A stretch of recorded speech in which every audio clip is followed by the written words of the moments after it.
नमस्ते दोस्तों, अगर आप हमें आगे बढ़ने में मदद करना चाहते हैं तो कृपया हमारे वीडियो को हाइप करें।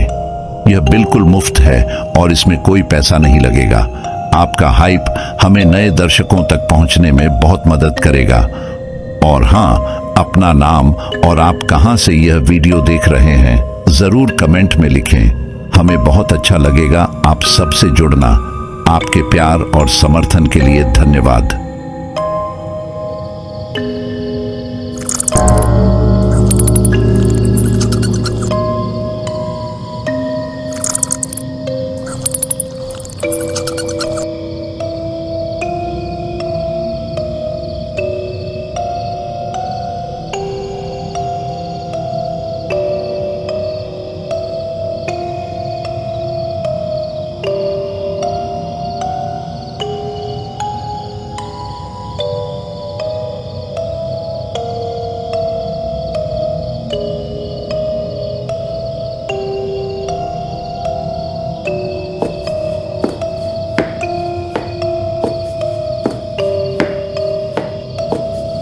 रात में घर लौटते समय मुझे एक बात पर ध्यान गया। पुल के ऊपर एक लड़की अकेली खड़ी थी। उससे कुछ दूरी पर कुछ लड़के इकट्ठे होकर गपशप कर रहे थे। आश्चर्य की बात यह थी कि उन लड़कों ने एक बार भी उस लड़की की तरफ नहीं देखा।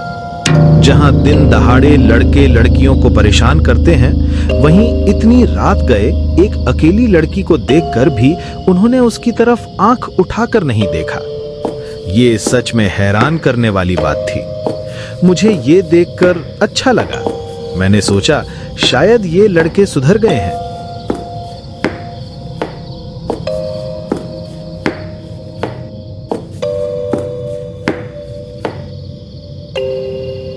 उस दिन मैं घर चला गया।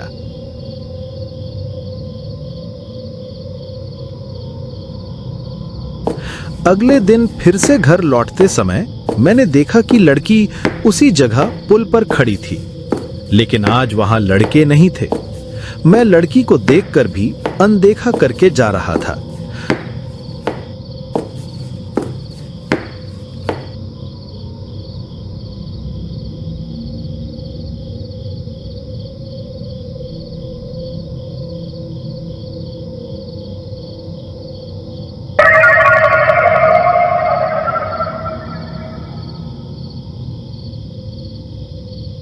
सुनिए।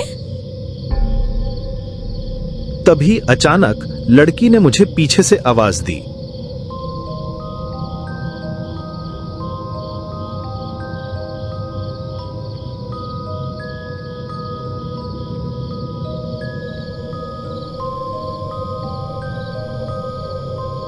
क्या आप मुझसे कुछ कह रही हैं?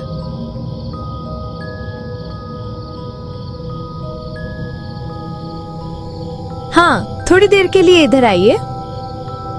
मैं धीरे धीरे उसके पास गया। पहली बार मैंने उसे इतने करीब से देखा। खुले बाल, काजल लगी आंखें और माथे पर एक छोटी सी बिंदी। लैंप पोस्ट की रोशनी में वो किसी अप्सरा की तरह लग रही थी। सच कहूं तो मैंने इतनी खूबसूरत लड़की पहले कभी नहीं देखी थी। अरे मिस्टर, इस तरह क्या देख रहे हैं? नहीं, मतलब कुछ नहीं। क्या आप कुछ कहेंगी? क्या आप उस दुकान से मेरे लिए एक पैकेट बिस्कुट और पानी की बोतल ला सकते हैं? हाँ बिल्कुल, मैं अभी ला देता हूं। मैं पैदल दुकान की तरफ चला गया। दुकानदार, एक पैकेट बिस्कुट और एक पानी की बोतल देना। उस दिन मैंने लड़की को बिस्कुट और पानी देकर वहां से चला गया।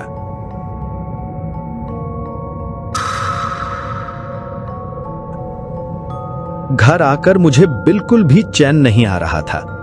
बार बार उस अप्सरा का चेहरा मेरी आंखों के सामने आ रहा था। आंखें बंद करने पर भी मुझे उसकी हंसी दिखाई दे रही थी। क्या मैं उससे प्यार करने लगा हूं? क्या वो कल फिर आएगी? क्या मैं उससे फिर से देख पाऊंगा? अगर वो दोबारा नहीं आई तो क्या होगा? अगर मैं उसे फिर कभी नहीं देख पाया तो? मैं 1000 कोशिशों के बाद भी सो नहीं पाया। पूरी रात यही सवाल मेरे दिमाग में घूमते रहे। अगले दिन रात के 10 बजे मैं पुल के पास आया तो देखा कि आज भी वो लड़की उसी जगह पुल पर खड़ी थी। मैं बहुत धीरे धीरे पुल पार कर रहा था। सच कहूं तो मुझे उसके बुलाने का इंतजार था, लेकिन वो मुझे क्यों नहीं बुला रही थी? क्या मुझे पहले जाकर उससे बात करनी चाहिए? वो रोज रात को यहां क्यों खड़ी होती है?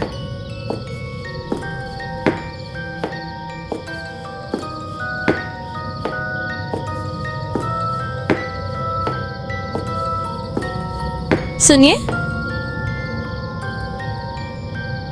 क्या आपको पानी या बिस्कुट चाहिए? नहीं, आज मुझे पानी या बिस्कुट कुछ नहीं चाहिए। मेरा नाम रेखा है। आपका नाम क्या है? मैं कुणाल हूं। उस दिन पहली बार मैंने उसका नाम जाना। उसके बाद से मैं हर रात रेखा से मिलता था। हम बहुत सारी बातें करते थे और बहुत दूर तक एक साथ चलते थे।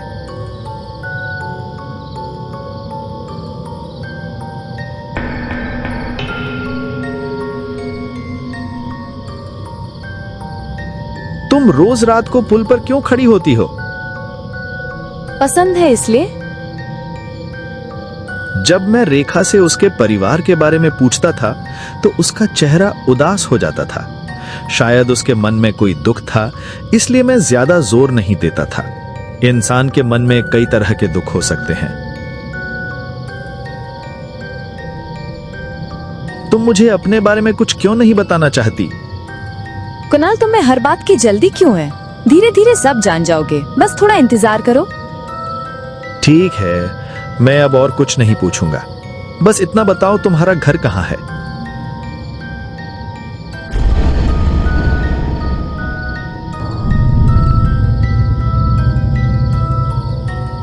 वो सामने चाय की दुकान दिख रही है? उस दुकान के दाईं तरफ वाली गली में मेरा घर है, गली के एकदम आखिर में। अब और कुछ मत पूछना कुणाल, सही समय आने पर मैं तुम्हें सब बता दूंगी। ठीक है रेखा, मैं अब और कुछ नहीं पूछूंगा। उसके बाद मैंने कभी कुछ नहीं पूछा। रोज उससे मिलना और बातें करना ही मेरे लिए काफी था।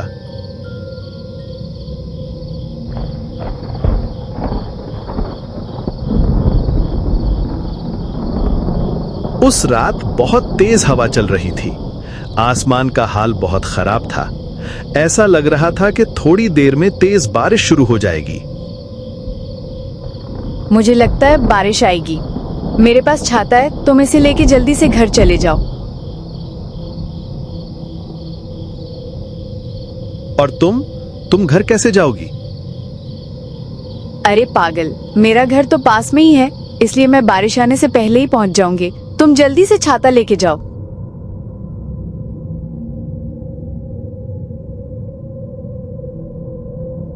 रेखा के जोर देने पर मैंने उससे छाता ले लिया और वहां से चला आया। मेरे घर पहुंचने से पहले ही बारिश शुरू हो गई। मन ही मन मैंने रेखा का शुक्रिया अदा किया। क्या वो घर पहुंच पाई होगी? क्या वो बारिश में भीग गई होगी या बारिश आने से पहले ही घर पहुंच गई होगी? मुझे नहीं पता। मैं बस रात के बीतने का इंतजार करता रहा।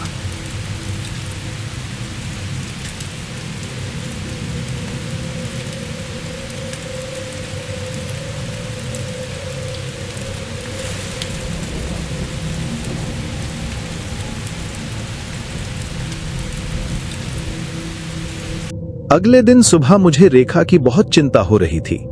कहीं वो बारिश में भीगकर बीमार तो नहीं पड़ गई। मुझे लगा चलो उसका छाता वापस देकर आता हूं और उसका हालचाल भी पूछ लेता हूं। मैं छाता लेकर निकल पड़ा। रेखा के बताए हुए पते के अनुसार पुल के उस पार चाय के दुकान के दाईं ओर वाली गली में उसका घर था। मैं उस गली की ओर चलने लगा।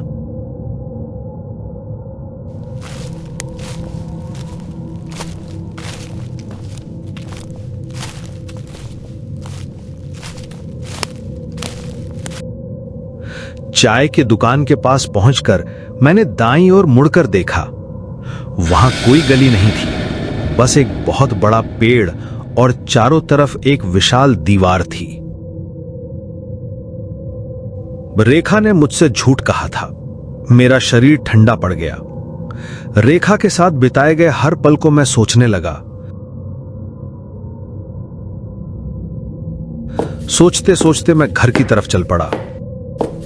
आखिर मैं रेखा से सिर्फ रात में ही क्यों मिलता था? आज तक मैंने उसे दिन में क्यों नहीं देखा? वो अपने परिवार के बारे में कुछ क्यों नहीं बताती थी? उस दिन उन लड़कों ने रेखा से कुछ गलत व्यवहार क्यों नहीं किया? क्या उन्होंने सच में रेखा को देखा था या सिर्फ मैं ही उसे देख सकता था? उफ, मेरा सिर चकरा रहा था। सारे सवालों का जवाब एक ही तरफ इशारा कर रहे थे। क्या रेखा जैसी कोई लड़की सच में थी भी?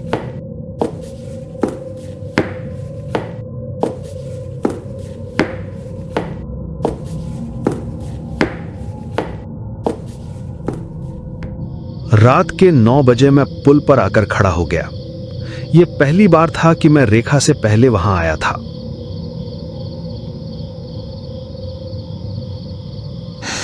थोड़ी देर बाद मैंने देखा कि रेखा पुल के उस पार से आ रही है।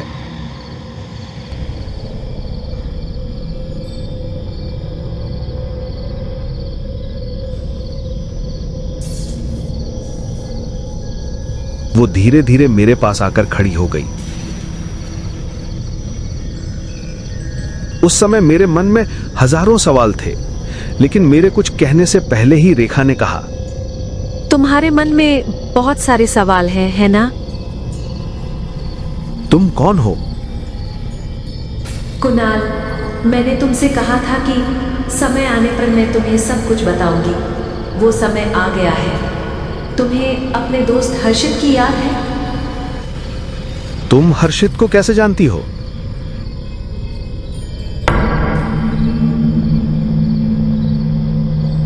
मेरे माता पिता मुझे छोड़कर बहुत पहले ही चले गए थे कुणाल। तुम जानते हो, मैं तुम्हारे दोस्त हर्षित से बहुत प्यार करती थी। हमने प्यार में शादी भी कर ली थी, लेकिन शादी के बाद मुझे एहसास हुआ कि हर्षित मुझसे नहीं बल्कि मेरी दौलत और जायदाद से प्यार करता था। वो रोज शराब पीकर घर आता था और मुझसे झगड़ा करता था। वो मेरे ऊपर हाथ भी उठाता था। उस रात जब मैंने उससे कहा कि मैं उसे तलाक दे दूंगी, तो उसने गुस्से में तकिया मेरे मुंह पर रखकर मुझे मार डाला।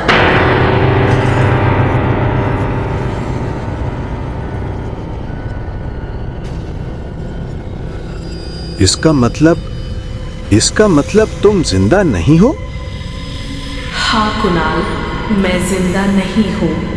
क्या तुम जानते हो, तुम्हारे दोस्त ने मुझे मारकर मेरा जनाजा तक नहीं पढ़ाया। उसने मुझे नहलाया तक नहीं।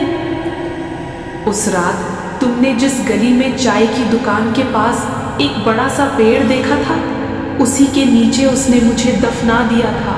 मेरे हाथ पांव सुन्न हो गए। मैं एक सम्मोहित व्यक्ति की तरह उसकी बातें सुन रहा था और मुझे समझ नहीं आ रहा था कि मैं क्या करूं। अपने दोस्त से कहो ना कुणाल, मेरी लाश को फिर से खोद कर निकाले, मुझे नहलाएं, मेरा जनाजा पढ़ाएं और फिर से दफना दे, प्लीज। हाँ, हर्षित को उसके पापों की सजा मिलनी चाहिए। मुझे अभी पुलिस स्टेशन जाना होगा और पुलिस को सब कुछ बताना होगा। मैं भागता हुआ पुलिस स्टेशन पहुंचा और थानेदार को पूरी कहानी बताई। ठीक है, हम कल सुबह जाकर उस जगह को खोद कर देखेंगे। अगले दिन सुबह उस पेड़ के नीचे 2 लोग खुदाई करने लगे। कुछ देर बाद उन्हें एक पॉलिथिन में लिपटा हुआ रेखा का शव मिला। मैं हैरान होकर यह सब देख रहा था।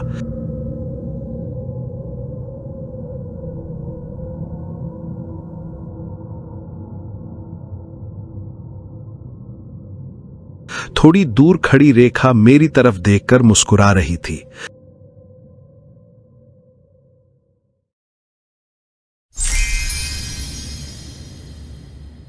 उधर हर्षित को भी गिरफ्तार कर लिया गया। पोस्टमार्टम के बाद रेखा की इच्छा के अनुसार उसके शव का जनाजा पढ़ाकर उसे फिर से दफना दिया गया।